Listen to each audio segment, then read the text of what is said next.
हमारी संस्कृति, हमारे संस्कार सदा रहें हमारे साथ। सब्सक्राइब करें भारतीय संस्कृति इंडियन कल्चर चैनल को। नमस्कार दोस्तों, आप सभी का स्वागत है हमारे इस YouTube चैनल में। दोस्तों, उम्मीद करता हूँ कि आप सभी बहुत अच्छे होंगे, अपना ख्याल रख रहे होंगे। लेकिन जैसा आज आपने वीडियो का थंबनेल और टाइटल देखा है, आप बिल्कुल सही समझ रहे हैं। जी हाँ दोस्तों, देखो, लोग तो चाहते हैं कि आपका मन शांत बिल्कुल भी ना रहे। वो लोग चाहते हैं कि आप हमेशा दुखी रहो। दोस्तों, आज का ज़माना कुछ ऐसा हो गया है कि लोग सिर्फ गिराते नहीं हैं, बल्कि गिराने के बाद ऊपर से कुछ इस तरीके से होकर जाते हैं कि हम कभी उठ ही ना सकें। दोस्तों, वो ज़माना कुछ और था जब लोग कंधों में कंधे या कहूँ हाथों में हाथ डालकर एक दूसरे के साथ चला करते थे और एक दूसरे को आगे बढ़ाने के लिए हर कोशिश किया करते थे। लेकिन आज के समय में जिसे देखो वो कंपटीशन की फीलिंग अपने मन में रखता है और खुद आगे बढ़ने के चक्कर में दूसरों को पीछे छोड़ता चला जाता है। इसके लिए एक स्ट्रेटेजी सबसे ज़्यादा होती है जो लोग अपनाते हैं, वो है कि दूसरों को बहुत ज़्यादा भड़काकर या कहूँ कि दूसरों के मन की शांति को छीनकर उनके मन को दुखों से भर देना, जिससे कि वो पीछे रह जाएं और शांति छीनने वाला आगे निकल जाए। आज की हमारी इस वीडियो में आपको इसी चीज़ के बारे में बताया जाएगा कि किस तरीके से मन को शांत रखा जा सकता है। जी हाँ दोस्तों, मन को शांत रखना कितना ज़रूरी है, इस चीज़ का एहसास आप इसी चीज़ से लगा सकते हैं कि स्वयं भगवान श्री राम हमेशा कहा करते हैं कि जिनके मन में सदैव दूसरों का हित करने की अभिलाषा रहती है अथवा जो सदा दूसरों की सहायता करने में लगे रहते हैं, उनके लिए संपूर्ण जगत में कुछ भी दुर्लभ नहीं है। जी हाँ, लेकिन इसी के विपरीत श्री राम कहते हैं कि जो सदैव दूसरों के मन की शांति को छीनने में लगे रहते हैं और दूसरों को सदैव दुख देने में लगे रहते हैं, उनके लिए श्री राम के मन के दरवाजे हमेशा हमेशा के लिए बंद हो जाते हैं। तो दोस्तों, आज मैं एक कहानी के थ्रू आपको समझाऊंगा कि हम अपने मन को शांत कैसे रख सकते हैं और मन को शांत करने के बाद हमारी ज़िंदगी किस तरीके से आसान बन जाती है, आपको पता भी नहीं लगेगा। और दोस्तों, ये मेरी गारंटी है कि वीडियो को पूरा सुनने के बाद आप खुद में एक बहुत बड़ा चेंज महसूस करेंगे। तो आपसे रिक्वेस्ट है कि अगर आपको वीडियो पसंद आए तो इसे लाइक, अपने दोस्तों के साथ शेयर और हमारे चैनल को सब्सक्राइब ज़रूर करिएगा और साथ ही बेल आइकन को भी ज़रूर प्रेस करिएगा ताकि आपको हमारे वीडियोस के नोटिफिकेशन सबसे पहले मिल सकें। साथ ही आपने ये वीडियो सुनने के बाद क्या महसूस किया, साथ ही आपके जीवन में क्या बदलाव आया, उसे ज़रूर शेयर करिएगा ताकि हो सकता है कि आपके एक कमेंट से किसी दूसरे का मन भी शांत हो सके। तो चलिए दोस्तों, अब बिना समय को गवाए आज की अपनी ये कहानी शुरू करते हैं। तो दोस्तों, एक समय की बात है, हिमालय की खाड़ी के किनारे एक छोटे से शांत गांव में राहुल नाम का एक युवा लड़का रहता था। राहुल अपने क्रोधी स्वभाव और चंचल मन के कारण गांव भर में प्रसिद्ध था। उसका मन हर चीज़ और हर समय विचारों से भरा रहता था। सोचो कि उसके विचारों के तूफान ने उसके मन को शांत एकदम बेचैन कर दिया था। उसके जीवन में शांति मानो गायब हो गई थी और वह हमेशा अपने ही ख्यालों में खोया रहता था। बहुत तनावपूर्ण जीवन जीने लगा था। उनके अशांत मन और क्रोध के कारण उनके अपने ही परिवार के सदस्यों और गांव वालों से भी संबंध अच्छे नहीं रहे थे, जिससे वह और भी अधिक अकेला और अपमानित महसूस करने लगा। वह और भी अधिक मानसिक तनाव की स्थिति में चला गया। एक दिन की ही बात है, राहुल अपने गांव की गलियों में घूम रहा था। तभी उसकी मुलाकात एक बौद्ध भिक्षु से हुई जो एक पेड़ की छाया के नीचे ध्यान कर रहे थे। बौद्ध भिक्षु के चेहरे पर निर्मल शांति की झलक नजर आ रही थी। इस असीम शांति में राहुल बौद्ध भिक्षु की ओर आकर्षित हुआ। जब राहुल बौद्ध भिक्षु के करीब आया तो उसे अपने आसपास एक सकारात्मक ऊर्जा का एहसास हुआ। भरत को एहसास हुआ कि इस असीम शांति और सकारात्मक ऊर्जा का स्रोत कहीं ना कहीं इस बौद्ध भिक्षु के ही भीतर है।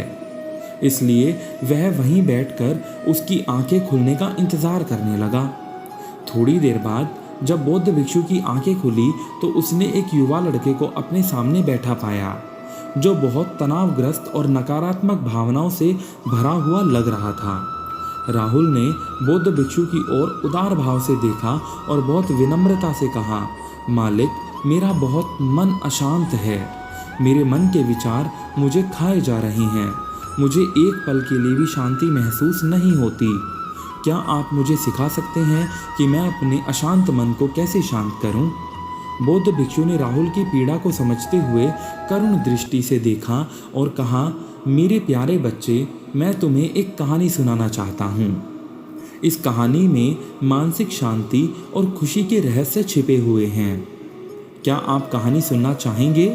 राहुल ने हाँ में सिर हिलाया और पूरी एकाग्रता से कहानी सुनने को तैयार हो गया। उसके मन में कहानी सुनने के लिए बेहद जिज्ञासा थी और वो कहानी सुनने को बेताब था। तो बहुत समय पहले की बात है। एक नगर में शक्ति नाम का एक आदमी रहता था। शक्ति बेहद महत्वाकांक्षी व्यक्ति थे और उन्हें हर काम में लोगों से मदद की ज़रूरत पड़ती थी।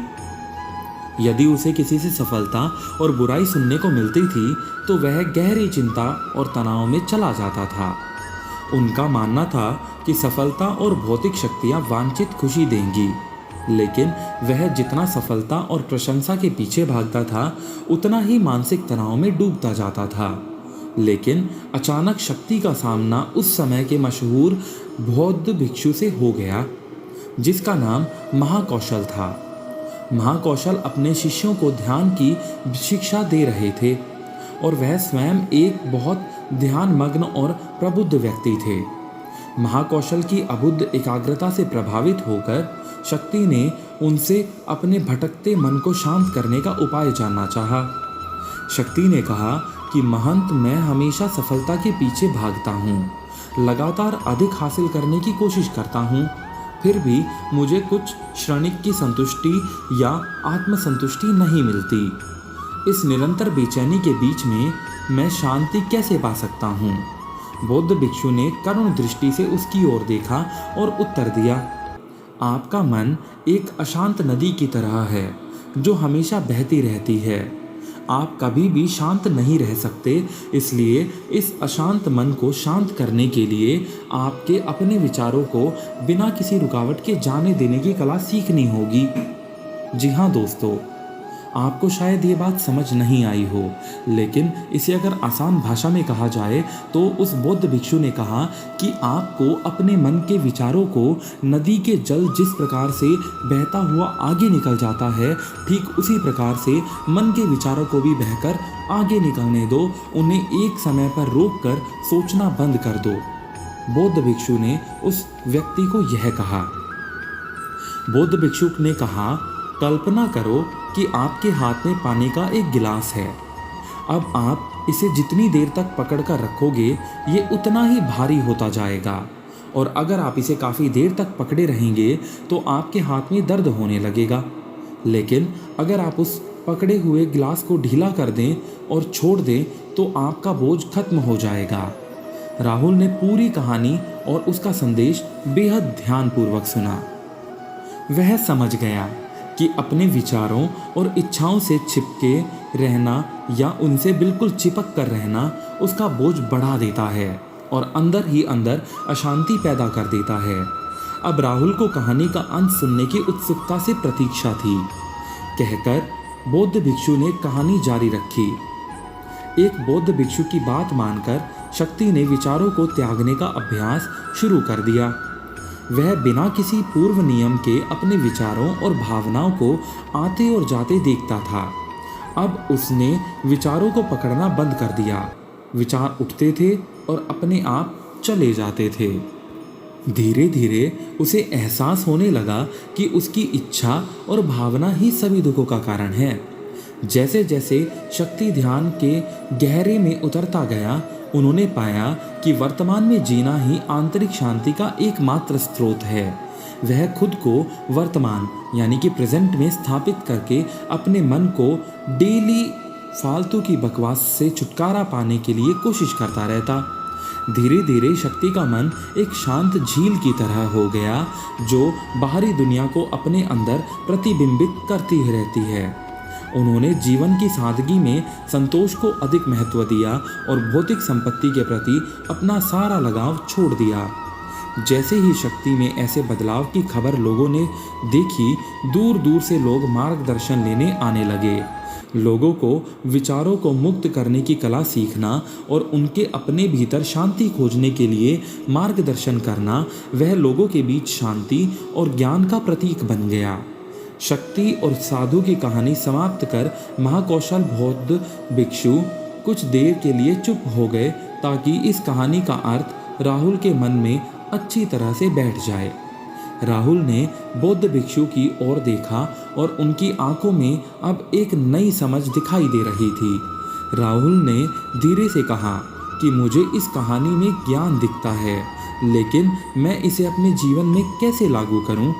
मैं अपने अशांत मन को शांत कैसे कर सकता हूं? राहुल के इस सवाल पर बौद्ध भिक्षु गर्मजोशी से मुस्कुराते हैं और फिर कहा कि अशांत मन को शांत करने का अभ्यास आत्म जागरूकता से शुरू होता है। इसके भीतर उठने वाले या अपने भीतर उठने वाले विचारों का निरीक्षण यानी कि ऑब्जर्वेशन करने के लिए डेली कुछ समय निकालें। उन भावनाओं पर ध्यान दें जो आपके मन में आती हैं और देखें कि वे कैसे आती हैं और आकाश में गुजरते बादलों की तरह कैसे चली जाती हैं।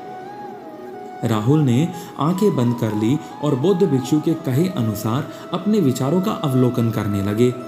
जैसे ही उसने अपने भीतर उठने वाले विचारों पर ध्यान देना शुरू किया, उसे इसका एहसास हुआ। उसे अपने अंदर चिंता और इच्छाओं की एक निरंतर धारा बहती हुई महसूस हुई। सिर्फ एक एहसास ने ही उसे एक अद्भुत शांति का एहसास कराया। उन्हें यह भी एहसास हुआ कि यह सभी विचारों और भावनाओं से अलग है। बौद्ध भिक्षु ने आगे कहा कि जैसे शक्ति के खुद को सभी मोह माया से अलग कर लिया था, वैसे ही अपने मन को अशांतकारी विचारों और भावनाओं से मुक्त करने का अभ्यास शुरू कर दो। बिना किसी पूर्वाग्रह के विचार और किसी भी तरह से अपने आप को स्वीकार करना सीख लो। हम जैसे हैं वैसे ही बहुत अच्छे हैं। हमें किसी तरह के बाहरी बदलाव की ज़रूरत नहीं है, क्योंकि बदलाव तो अंदर का चाहिए, यानी कि मन का बदलना ज़रूरी है। बाहरी तन भले ही बदले या ना बदले। और फिर धीरे धीरे उन्हें अपने विचारों को बाहर की ओर जाने दें और अपना ध्यान वर्तमान यानी कि प्रेजेंट टाइम पर केंद्रित करें। लेकिन राहुल ने टोकते हुए कहा कि अगर विचार और भावनाएं इतनी मजबूत हैं तो क्या होगा? बौद्ध भिक्षु ने कहा, यह बना रहता है और मन को छोड़ने से इनकार करता रहता है। बौद्ध भिक्षु ने राहुल की बात से सहमति जताते हुए सिर हिलाया और कहा, ऐसे कई मौके आएंगे जब आपके मन में सवालों का बवंडर चल रहा होगा। जब आपके दिमाग आपकी बात ही नहीं सुनेगा, तो ऐसे में आपको अपनी सांस की ताकत पर विश्वास करना होगा। एक बार फिर भिक्षु ने राहुल से कहा, अपनी आंखें बंद करो और अपनी सांसों पर ध्यान केंद्रित करने में जुट जाओ। अपने पेट को ऊपर उठता हुआ और माथे को सिकुड़ता हुआ महसूस करो। बौद्ध भिक्षु ने बताया कि जब भी आपका मन अशांत हो तो तुरंत अपनी सांसों पर लेट आएं, या कहें कि अपनी सांसों पर ही लौटकर वापस आ जाएं। सांस की वाद्य गति आपको तुरंत वर्तमान के चरणों में वापस ले आएगी। कहने का अर्थ है कि जैसे ही आपकी जी दोस्तों, इस बात को जो बौद्ध भिक्षु ने बताई हम आपको इजी वे में बताएं, तो उन्होंने कहा कि जब भी आपके मन में गहरे विचार आने लगे तो आप आंखें बंद करें और अपनी सांस को, जो सांस यानी कि ब्रीदिंग जो हम ले रहे हैं और छोड़ रहे हैं, को महसूस करना शुरू करें।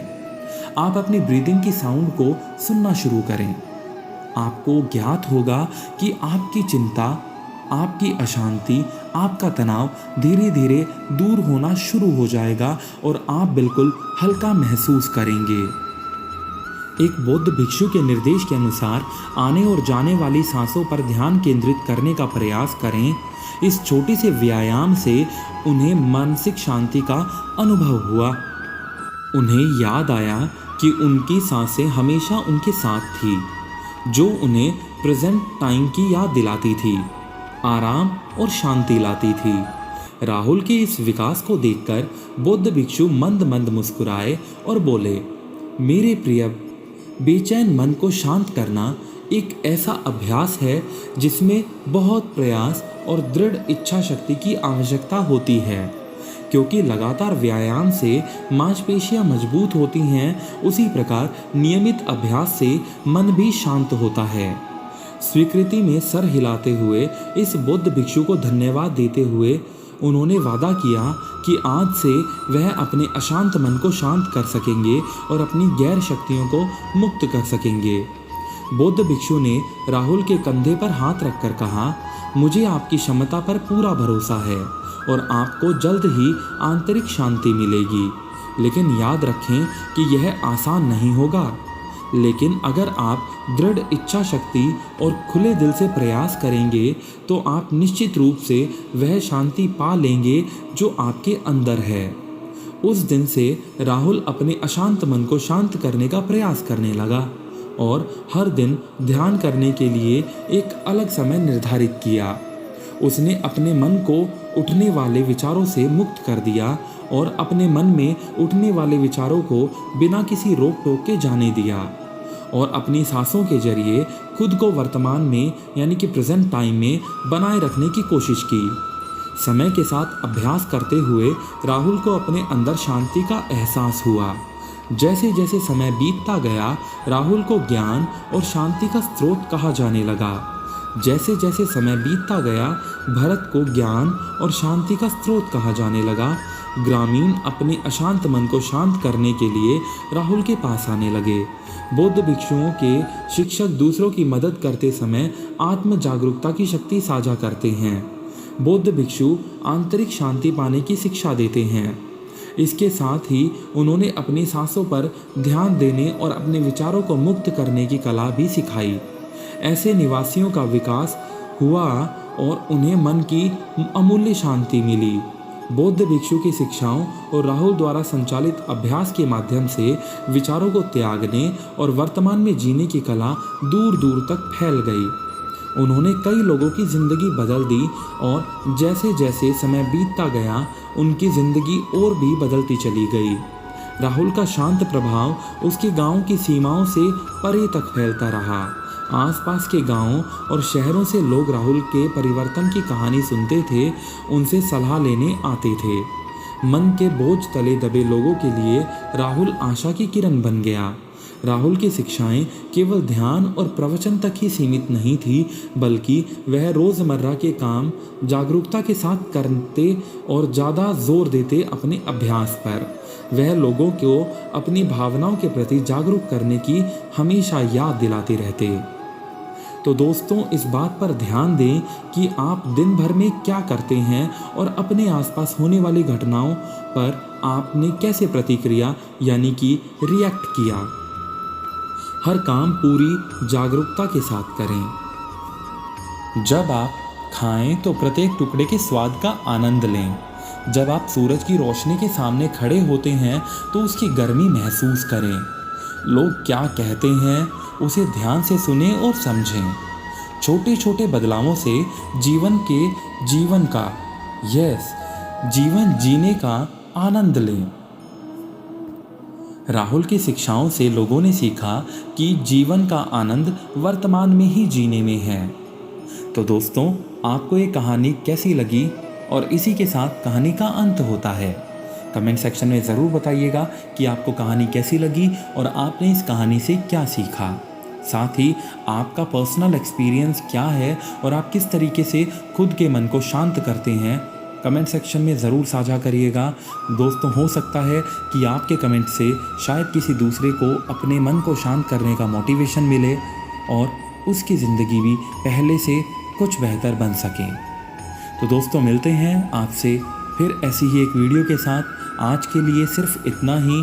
उम्मीद करता हूँ कि आप अपना ख्याल ज़रूर रखेंगे और अपने मन में अब फालतू के किसी भी एहसास, किसी भी ख्याल को नहीं आने देंगे। तो दोस्तों मिलते हैं अगली ही ऐसी ही एक वीडियो के साथ। तब तक के लिए अपना ख्याल रखिए, खुश रहिए और जीवन को जीने का आनंद लेते रहिए। नमस्कार।